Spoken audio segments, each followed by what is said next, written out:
Okay, so now let's go over some other basic things that I think is really good to know. So I want to go over the idea of low key, mid key, and high key. So the idea of uh, a low key image is that in low key image we have an image that is mostly comprised of darker values, right? So if you think of like a nighttime scene or something, or like a dark room, that is essentially what a low key painting is. So all the values here are generally dark, and you might have some lights here and there, but overall, this image feels dark. And then you have mid-key images, right? So we just went over low-key. Now we have mid-key, which is something in the middle, okay? Like we have maybe think of like a cloudy day or something. It's not super dark, it's not super bright, right? And generally the value sits in the middle. We'll have lights and darks, but overall, the image is made up of middle values when you average them out. And then you have high key images, right? So if you think of like a really bright image with mostly high values, this is a high key image. So here you might have some darks, but overall, this image feels very bright. So here's the three keys that I want to quickly just go over. Now, in low key image, as we saw with the square earlier, when you put down a middle value like this, it really feels bright. So in the middle value, generally the what's in it, the subject matters, they feel lighter in comparison. You might have something even like this, like a light bulb, right? And this would still be considered a low-key painting, even though we have these super brights here. Okay, because the overall image is low-key and dark. Now with a middle-key image, it feels different, right, from the low-key image. It's something in the middle, right? So it just feels different, and there's like not really one feeling that it has, but it sort of feels like overcast, right? It feels sort of subtle and subdued and soft. So it has a different sort of mood than what Loki gives you. And then when you have a high key image, it's the square we saw earlier with the dark on light value scheme. And this kind of value scheme, the darks becomes the focal point. Okay, whereas in the low key image, the lights usually become the focal point because of value contrast. Our eye is drawn here and here because of how different it is to the overall dark mood. And here, our eyes are drawn here to these darks because of overall how light everything is. They feel very different. These three all have their distinct qualities to them. Now, what we want to do when we analyze pictures and paintings is that we want to look for these kind of characteristics, right? And identify perhaps what kind of image we're looking at. Is it a low key, middle key, or high key? And we want to really strip away the color information and all the details and focus on really the big light and dark masses in those pictures, just like how I have shown here. So let's look at some examples of this being done in black and white film. So as you can see, these are just black and white pictures with no color, right? And these are mostly, I would say, low-key images. And you see how clarity is really the focus here. How every image here is super clear. And that is shapes and values at play. You see it right here, this figure against the light background, dark against light, dark against light here, right? And here you have light against dark, right? Same with here, light against dark. This one's a lot more subtle, but it's still light against dark. You know, these are all generally low-key images. So when it comes to low-key images, remember, it's usually typically light against dark, and the light gets the focal point, right? The light becomes the main focus, and here as well. This is one of my personal favorite sort of value schemes to go for. Look how obvious this one is. This is essentially like just a light bulb, right? In a sea of darkness. Here too. Light on dark. And then dark on light. Right? So that readability and that clarity, it's very much emphasized. Here you can see this clear valley design of this dark on light.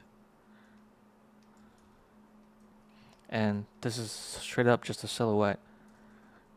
As clear as you can be, really, for something like this. You know, these images will essentially read from like a mile away. You know, like these have really great clarity because of the very intentional value design and design decisions that was made. And shapes as well, you know, and shapes plus values play a critical role on how we perceive essentially everything. Okay, so silhouettes are very much a really important thing when it comes to shapes, and we're gonna touch on that later as well. So let's look at some middle key paintings. Here I would say these paintings feel quite a bit different in terms of mood and feeling and emotions, and they're still very clear, I would say. Like there's still a lot of clarity through the designs here. Like look at how clear these shapes are, right? And patterns, you know, and you have like light and dark.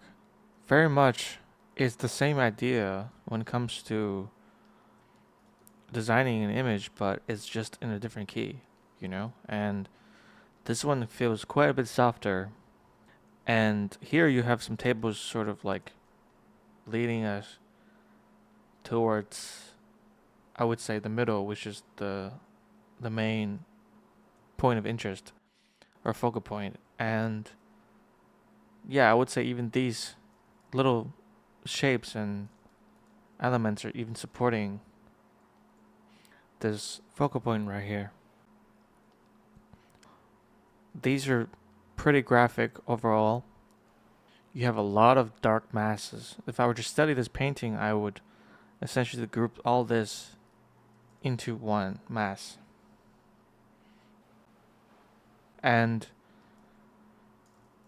this is what I look for usually in images, is look beyond the color, and I look for these big masses of shapes that gives me certain information, right? For example, in this image, these shapes are again another leading and framing element.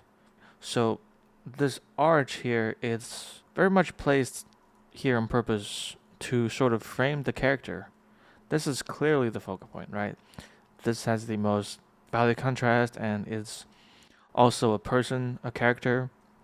Our eye just gets drawn over here because of this value contrast, but as well as because of this subject matter. Okay, and you also have these shapes of architecture here that has perspective, right? And this table is also conveniently placed here, just sort of, you know, having a direction to it. So these are all designed on purpose. This is not like accidental, right? There's no way a movie that takes hundreds of millions of dollars to make for it to be, you know, accidental. What this tells us is that these are all design images with a clear intention, right? And clarity is what the game is, really. I mean, clarity is important for not just painting, but it's important for anything that is sort of visual at all. You know, if you're writing like an essay or something, you want it to have a clear intent, and this is really no different than that. You see how intentional these decisions are now, right? And here again, light on dark, and then light and dark and light again. This alternating effect, right?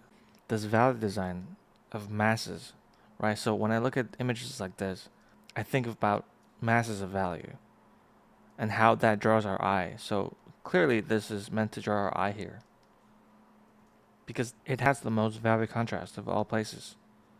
I would say this is secondary contrast, but these areas of contrast really make sure that they become where our eye goes to. And this contrast, having this one here and having this contrast, sort of anchors, balances the composition, essentially. So this becomes the main focal point. So this one as well, right here. So you see how these are the focal point, and you have these being the contrast areas in this image, and if you were to sort of connect them, they create this sort of direction and gesture, and all the focal points kind of create like a curve like this, right? Like an arch. And notice how it even continues with the chair here, right?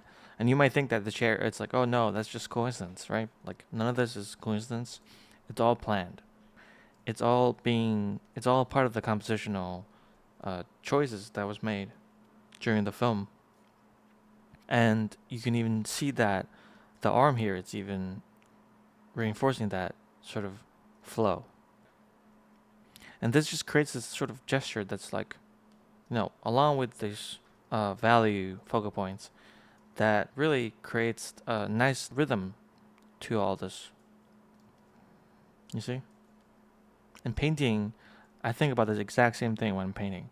It's how can I sort of create these rhythms with shapes and value contrast, right? So if like I were just to study something like this, and I would just first note everything else, it's just whatever, but I would note that these value contrast and where they're placed, right? And how that helps with the composition. So all of that is very intentional, and this is what to look for in these pictures. So let's look at this one, right? This one, we have like a bunch of kids chasing this person in the front, and in this image, I feel like it's really trying to convey the idea of speed and motion. What are some ways that is doing to reinforce that, right? I think here you have these motion blur effect happening. You have this happening as well. But on top of that, you really have these shapes of masses, right? Like masses of darks that has a sense of direction to them. Like these shapes really sort of point towards like the center, right? They sort of point towards like the horizon line here. This is almost like this giving us this like 1 point perspective kind of effect to it. It's almost like these lines are radiating from this point. When we have these things, it creates a sense of motion, right? It creates a sense of direction, and here we also have these lighter light masses of shapes that are also doing this. And these things really help with the idea of motion. These things reinforce the idea that these kids are running, they're chasing after, this person in the front. But I think even on top of that, there are other design decisions here as well. Like you have this light on dark, right? And then you have this, dark on light here. And also the figure in the front just happens to be wearing white, right? And the boy right here with the dark hair and wearing dark clothing just contrasts really nicely with the figure in the front. And also the silhouette of this girl in the foreground, dark and light contrast. It just makes the character stand out, like they read really well. what if what if the person in the front was wearing like a gray or something? Now you can see that it doesn't really read that well anymore, right? Even what they're wearing, right? Everything is by design. Everything is sort of planned out to make the composition feel much more clear and readable. And again, like, it's about clarity, it's about intent. And without clarity, it's really hard to understand what we're looking at in an image, right? Because our brain reads values first above everything else, like really quickly, right? So when we have a clear value and shape design, that allows the viewer to really just have an impact on the first impression. When you just look at the image and you get this impression and impact right away. So let's look at some high key images. Here we have some images that are mostly in the lights in terms of value scale. And notice how that in most of these images, the darks really become like the thing that stands out, right? It's sort of like the opposite of Loki, where in a Loki image you have like, light and dark, and then here you have this like dark and light, right? So the darks really plays like a role of being the focal point, and you can see how apparent that actually is in like, this image right here, right? Clearly, these are meant to be the focal point, and this one's a little bit more complex, but still, these traits really sort of become graphical elements that lead the eye towards. Again, also this one also creates an arc, right? And it's like this fisheye perspective a little bit, and this dog, it's like this dark and light, and then you have this light and dark. So the tree act as a dark graphical pattern here, and the dog is being lit, right? In front of that, and here these are very graphical in terms of valley design, and see these little tiny dark shapes in a sea of lighter shapes really make them stand out. So that's basically one of the characteristics of high key paintings, is that you can really play with the darks. You can really make the darks sort of like dance around, in some kind of motion. In this one, it's very obvious that the darks, they stand out. Our eye gets drawn to this person, to this, and then in this case it's switched, right? Now you have something like this light on dark within an image that is mostly dark and light. Here, this one, it's an interesting composition. You have like this vertical shape, and then you have these very directional sort of gesture created by the birds, right? Which is a bunch of little dark patterns on light. This one, very obvious that this dark